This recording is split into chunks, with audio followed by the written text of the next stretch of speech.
Oh, what a nice looking building we have here. What the heck was this arrow doing here? What? Oh, another arrow. Dispenser triggered by what? That's right. It's a dispenser triggered by my hidden pressure plate system. Now, for those of you who already understand bud switches well enough to not have to stick around for the tutorial, I'll explain to you what just happened. What I have here basically is a bud switch that was hidden with carpet. Now, if you guys aren't familiar with bud switches, they are block update detectors, and basically what happens is when a block updates, it will send a redstone signal. Now, redstone does a block update when you touch it, so it makes the perfect type of hidden pressure plate to put under carpet to be activated to set off your dispenser full of arrows or lava or pull out the floor, whatever the heck you need to be done. So we'll all come down here and go ahead and show you what's up. Well, first we'll start up here, and you can see we have our bud pressure plate, which is the piece of redstone ore, and then we have this repeater that's powering this block here. Well, this block here is being powered because this block is adjacent to this piston, and that is how bud detectors work, is that there has to be a powered block adjacent to the piston. So if you just give me a moment here, I'll get rid of this lapis block. I'll explain what this is later.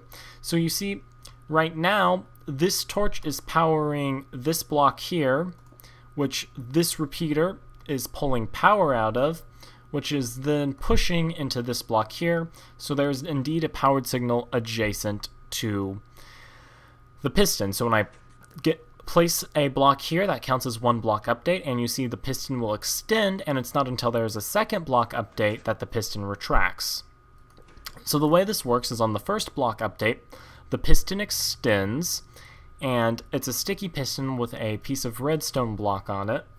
So when that sticky piston extends the redstone block, it activates this, which goes over here, and disables the torch that was previously powering this block here that was adjacent to the piston. And when there's the second block update, this torch is off, so that means this block is no longer powered, which means the second block update will cause the piston to go to the non-powered state. Now the second block update is what brings us to this little lapis setup we have here. So what we want to do is when there's a block update, we want the piston to both extend and retract, so it does a whole cycle of actions. So what we do here to cause that to happen is we use another sticky piston with a block on it to cause another block update. So this extends and it will turn off the torch here, and then one tick later, now this is important, you just want to throw down the redstone repeater on its default value and nothing else, because if you start messing with this, you will end up with basically a redstone clock. I'll show you here. So you can see that the timing gets all weird and it turns into a clock.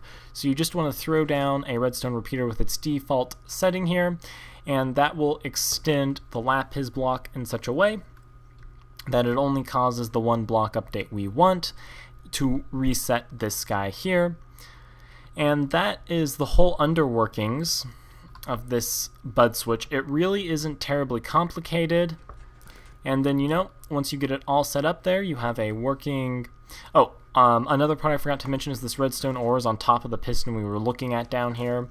The thing that causes the block update does have to be directly touching the piston. That is how the piston detects said block update.